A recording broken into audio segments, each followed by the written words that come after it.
Electric charge and field. तो अभी तक की क्लासेस में हमने बात कर ली है चार्जेस के बारे में और चार्जेस के बीच में लगने वाले फोर्स के बारे में। आज जिस टॉपिक के ऊपर हम अच्छे से बात करने वाले हैं उस टॉपिक का नाम है इलेक्ट्रिक फील्ड। समझेंगे कि इलेक्ट्रिक फील्ड क्या है, उसकी क्या क्या प्रॉपर्टीज हैं अच्छे से। आज का टॉपिक है हमारा इलेक्ट्रिक फील्ड। तो हेडिंग लगा लो, चलिए बात करते हैं इलेक्ट्रिक फील्ड के ऊपर। देखो, कोई भी चार्ज है ना, अगर मान लेते हैं एक चार्ज है क्यू, कोई भी चार्ज की एक प्रॉपर्टीज होती है, चार्ज रेस्ट पोजीशन पर अपने आसपास एक फील्ड बना लेता है। और वो फील्ड इस तरीके से रहती है कि अगर उस फील्ड में कोई भी चार्ज आएगा तो उसके ऊपर एक फोर्स लगेगा, है ना। तो कोई भी चार्ज रेस्ट पोजीशन पर अपने आसपास एक फील्ड क्रिएट करता है, उस फील्ड का नाम हमने रखा है इलेक्ट्रिक फील्ड। ठीक है, वापस से देखो, चार्ज रेस्ट पोजीशन पर अपने आसपास एक फील्ड बनाएगा। जैसे ये चार्ज है, इसने अपने आसपास एक फील्ड बना लिया। अब इस फील्ड में कोई भी चार्ज आएगा तो ये चार्ज इसके ऊपर फोर्स लगाएगा। अब जितना ये चार्ज पास में रहेगा उतना ज्यादा फोर्स लगाएगा, यानी कि इस चार्ज की जो इलेक्ट्रिक फील्ड लगाने की इंटेंसिटी है वो डिपेंड करते कि ये जो टेस्ट चार्ज है जिस पे फोर्स हम एक्सपीरियंस करवाने वाले हैं वो कितना इस चार्ज के पास में है, कितना चार्ज से दूर है। तो देखो, इलेक्ट्रिक फील्ड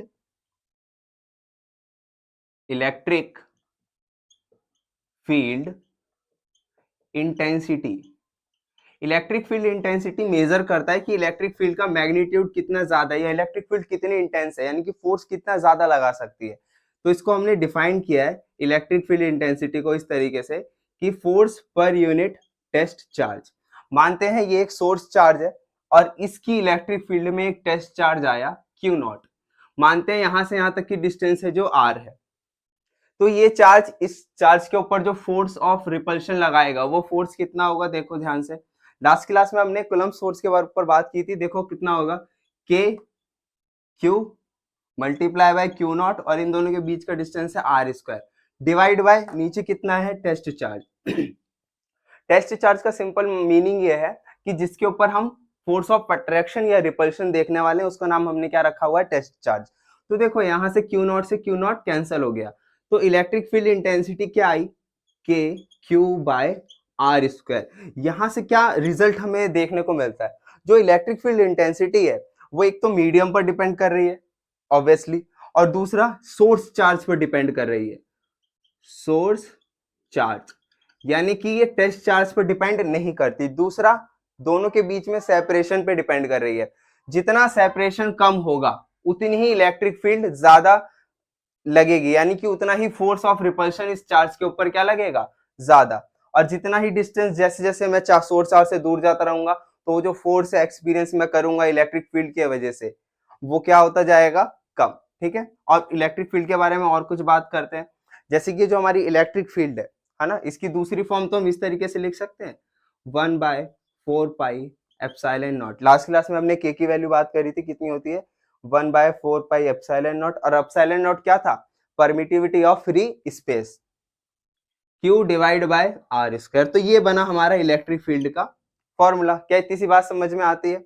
अब बात करते हैं ये इलेक्ट्रिक फील्ड के ऊपर कुछ पॉइंट्स हैं, जैसे कि ये वेक्टर क्वांटिटी है, वेक्टर। तो इलेक्ट्रिक फील्ड क्या, इलेक्ट्रिक फील्ड इंटेंसिटी या इलेक्ट्रिक फील्ड लाइंस एक वेक्टर क्वांटिटी है जिसकी डायरेक्शन हमेशा higher potential to lower potential होगा, यानी कि जहां पर चार्ज पॉजिटिव में ज्यादा है वहां से इलेक्ट्रिक फील्ड हमेशा निकलेगी कहां की तरफ, जहां पर चार्ज पॉजिटिव में कम है या नेगेटिव है, दूसरे वर्ड्स में बोल सकते हैं। दूसरा, और तीसरी बात करते हैं इसकी एसआई यूनिट, यूनिट ऑफ ई। ई की जो एसआई यूनिट होगी वो देखो, force per unit test charge. तो इसकी एसआई यूनिट क्या हो गई, फोर्स न्यूटन पर कूलम। तो ये वेक्टर क्वांटिटी है। दूसरा, इसकी एसआई यूनिट क्या होती है, न्यूटन पर कूलम। तो निकाल कैसे सकते हैं, इस तरीके से। अच्छा, इसकी वेक्टर फॉर्म कैसे लिखेंगे, लास्ट क्लास में मैंने आपको कूलम्स लॉ की वेक्टर फॉर्म लिखना सिखाया था। इसकी वेक्टर फॉर्म देखो, समझते हैं है ना। तो मैंने क्या बताया था कि किसी की भी वेक्टर फॉर्म लिखनी है, अगर जैसे इसका मैग्नीट्यूड कितना निकाला मैंने, 1/4 pi epsilon naught Q upon में आर स्क्वायर। ये तो इसका मैग्नीट्यूड हो गया। वेक्टर फॉर्म निकालने के लिए क्या है, इसके यूनिट वेक्टर से मल्टीप्लाई करना है। तो इसकी जो वेक्टर फॉर्म होगी वो कुछ इस तरीके से होगी, 1/4 pi epsilon naught q by r square multiply by unit vector. अब ये यूनिट वेक्टर कैसे निकालते थे, यूनिट वेक्टर निकालने का फॉर्मूला क्या होता है, vector divide by its magnitude. अच्छा, इस सिंबल को हम थोड़ी देर के लिए मान लेते हैं इस तरीके से, क्योंकि दोनों सेम ही है। हालांकि एकदम जो राइट नोटेशन है वो ये रहेगी, लेकिन हम इसको लिखना पसंद करते हैं। इलेक्ट्रिक फील्ड का फॉर्मूला क्या बन गया फिर फाइनली, 1/4πε0 क्यू। यूनिट वेक्टर की जगह ये फॉर्मूला इस्तेमाल करता हूं तो यहाँ क्या आ गया, आर वेक्टर। नीचे आर स्क्वायर पहले से था, एक और आर आया तो क्या बन गया, आर की क्यूब। तो ये क्या है, vector form of electric field. Last class में हमने वेक्टर फॉर्म ऑफ फोर्स के बारे में बात किया था, आज क्या है, इलेक्ट्रिक फील्ड। तो वापस से बात करते हैं। कोई भी चार्ज रेस्ट पर अपने आसपास एक फील्ड क्रिएट करता है, जिस फील्ड का नाम क्या है, हमने रखा इलेक्ट्रिक फील्ड। इलेक्ट्रिक फील्ड एक वेक्टर क्वांटिटी है ना। इसकी डायरेक्शन हमेशा higher potential to lower potential जाती है। इतनी सी बात करी, इसको एक बार नोट डाउन करो। फिर इलेक्ट्रिक फील्ड की प्रॉपर्टी, जैसे हमने चार्ज की प्रॉपर्टीज डिस्कस की थी, उसी तरीके से इलेक्ट्रिक फील्ड की कुछ प्रॉपर्टीज होती हैं, उसको डिस्कस करते हैं। इसको नोट डाउन करो जल्दी से।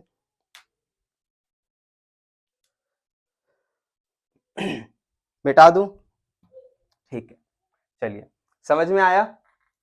देखो वापस से, इलेक्ट्रिक फील्ड क्या है, force per unit test charge. Test charge क्या होता है, जिसके ऊपर फोर्स ऑफ अट्रैक्शन या रिपल्शन हम मेजर करेंगे।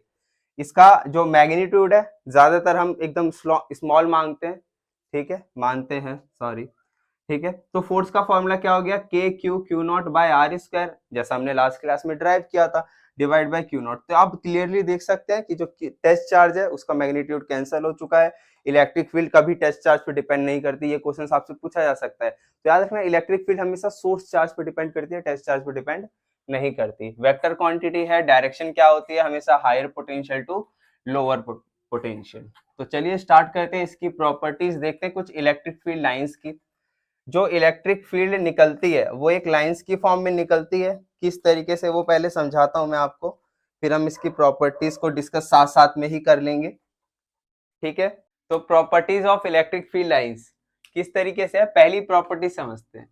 Electric field lines, electric field lines always emerge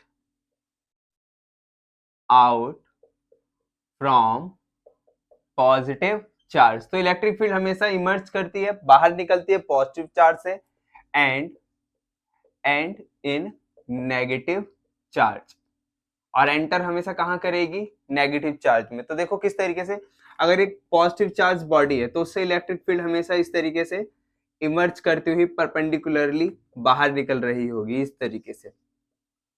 और अगर एक नेगेटिव बॉडी है तो उसमें इलेक्ट्रिक फील्ड हमेशा परपेंडिकुलरली एंटर कर रही होगी, इस तरीके से।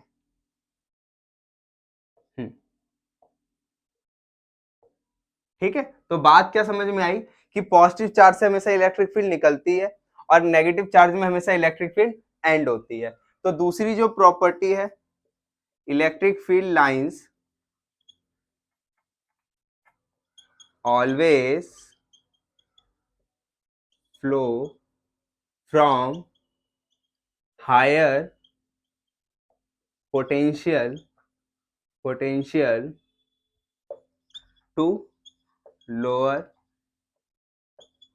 पोटेंशियल, ठीक है। इलेक्ट्रिक फील्ड लाइंस हमेशा हायर पोटेंशियल से निकलती हैं और कहां तक फ्लो करती हैं, लोअर पोटेंशियल तक। इसका डायग्राम देखते हैं हम। ऊपर वाला प्रॉपर्टीज मिटा दूं, इसको नोट डाउन कर लो, ठीक है, ऊपर वाली मिटा रहा हूं। इसका डायग्राम देखते हैं दूसरी प्रॉपर्टी का।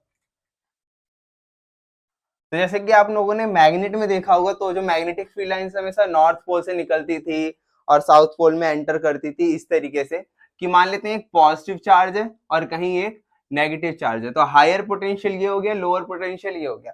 तो हायर पोटेंशियल से इलेक्ट्रिक फील्ड लाइंस निकलेगी, है ना, हायर पोटेंशियल से निकलेगी और लोअर पोटेंशियल में एंटर करेगी, कुछ इस तरीके से।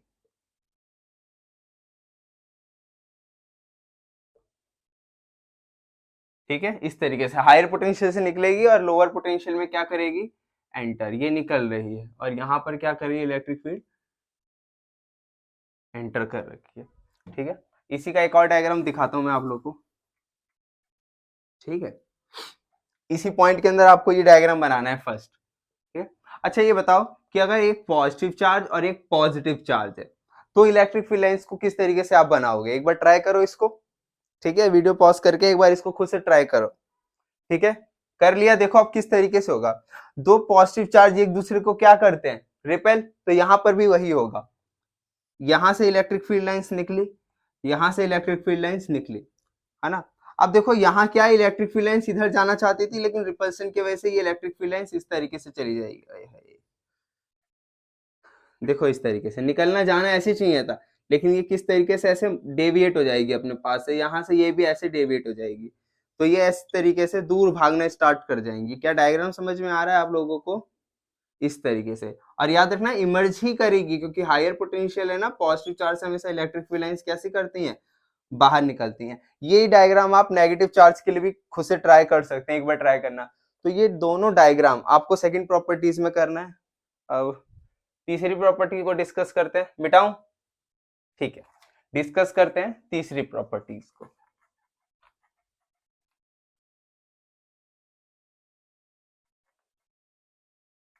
इसके नोट्स बनाते रहना खुद से। तीसरी property, two electric field lines never cross each other, यानी कि दो इलेक्ट्रिक फील्ड लाइंस कभी एक दूसरे को क्रॉस नहीं करेंगे। जैसे पॉजिटिव चार्ज ये है, नेगेटिव चार्ज ये है, अगर इलेक्ट्रिक फील्ड निकल रही है ऐसे गई, तो दूसरी इस तरीके से ऐसे कट नहीं करेगी, कभी भी ये पॉसिबल नहीं होगा। सिंपल देखो, इलेक्ट्रिक फील्ड लाइंस का कभी भी डायरेक्शन बताना हो तो उसके ऊपर एक टेंजेंट ड्रॉ करो। एक एग्जांपल लेता हूं मैं आपके सामने, मानते हैं ये पॉजिटिव चार्ज है और ये कैसा चार्ज है, नेगेटिव चार्ज। तो अगर इस तरीके से इलेक्ट्रिक फील्ड लाइन जा रही है, मान लेते हैं इस तरीके से, तो यहाँ पर इलेक्ट्रिक फील्ड की डायरेक्शन अगर आपको पता करनी है तो इसके ऊपर एक टेंजेंट ड्रॉ कर दो। यहाँ इलेक्ट्रिक फील्ड की डायरेक्शन कैसी है, इधर, इस पॉइंट पर इधर, इस पॉइंट पर इधर, इस तरीके से ये टेंजेंट क्या बताएगी, हर एक पॉइंट पर इलेक्ट्रिक फील्ड की डायरेक्शन।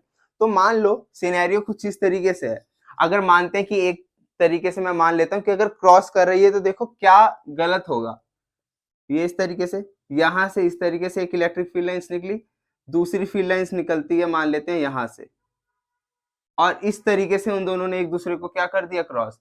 तो देखो जहां पर क्रॉस किया है एक साथ दो टेंजेंट बनेगी, एक इधर और एक इधर, यानी कि इलेक्ट्रिक फील्ड लाइंस की दो डायरेक्शन आ रही है, एक इधर वाली और एक इधर वाली, जो कि बिल्कुल गलत है यार। इलेक्ट्रिक फील्ड लाइंस की डायरेक्शन तो एक ही होगी, ऐसा थोड़ी ना हो सकता है कि डायरेक्शन अलग हो, हमेशा higher potential to lower potential direction होगी। तो याद रखना, अगर आपके पास ये बोर्ड्स में बहुत बार क्वेश्चन पूछा गया है कि दो इलेक्ट्रिक फील्ड लाइंस एक दूसरे को क्रॉस क्यों नहीं करती, क्योंकि अगर वो क्रॉस करेंगी तो एक ही पॉइंट पर, ये वो पॉइंट है, एक ही पॉइंट ऑफ इंटरसेक्शन पर, वहां पर इलेक्ट्रिक फील्ड की दो डायरेक्शन आ रही है, जो कि पॉसिबल नहीं है भाई, है ना, क्योंकि वेक्टर क्वांटिटी है तो एक ही डायरेक्शन पॉसिबल है। ठीक है, इसको नोट डाउन कर लो। अब बात करते हैं चौथी प्रॉपर्टीज। ये प्रॉपर्टी समझ में आई कि दो इलेक्ट्रिक फील्ड लाइंस कभी एक दूसरे को कट नहीं करेंगे। क्यों नहीं करेंगे भाई साहब, इसीलिए क्योंकि अगर उन्होंने ऐसा किया तो एक पॉइंट पर, एक पॉइंट ऑफ इंटरसेक्शन पर दो डायरेक्शन आ रही है इलेक्ट्रिक फील्ड की, जो कि पॉसिबल नहीं है। तो अब बात करते हैं अपनी next property, fourth, electric field lines never form close loop, कभी भी electric field line close loop नहीं बनाती। फॉर एग्जांपल, पहले मैं मैग्नेट का बताता हूं क्योंकि आपको वो पता है। एक मैग्नेट है नॉर्थ से साउथ, मैग्नेटिक फील्ड लाइन कैसे निकलती है, नॉर्थ से, और एंटर कहां करती है, साउथ। तो बाहर मैग्नेटिक फील्ड की लाइंस कैसी होती है, नॉर्थ टू साउथ, है ना, नॉर्थ से निकलती है, और अंदर साउथ टू नॉर्थ, इस तरीके से। तो ये क्लोज लूप बना है ना, लेकिन ये इसमें पॉसिबल नहीं है। मानते हैं एक पॉजिटिव चार्ज है और एक नेगेटिव चार्ज है, तो पॉजिटिव से एंटर करी, सॉरी पॉजिटिव से निकली, नेगेटिव में एंटर करी, पॉजिटिव से निकली, नेगेटिव में इस तरीके से एंटर करी। ये रिवर्स नहीं होगा कि अंदर जाने के बाद नेगेटिव से पॉजिटिव, ऐसा कुछ नहीं होता। तो याद रखना, इलेक्ट्रिक फील्ड लाइंस कभी भी क्या नाम है, क्लोज लूप नहीं बनाती। और लास्ट और आखिरी properties, electric field inside a conductor, किसी भी कंडक्टर के अंदर electric field is always zero. तो किसी भी कंडक्टर के अंदर इलेक्ट्रिक फील्ड हमेशा क्या होती है, जीरो। तो ये कुछ प्रॉपर्टीज थी इलेक्ट्रिक फील्ड लाइंस की। ठीक है, आप इसको अच्छे से नोट डाउन करना, इसको रिवाइज करना। तब तक अगले लेक्चर में मिलते हैं। Thank you.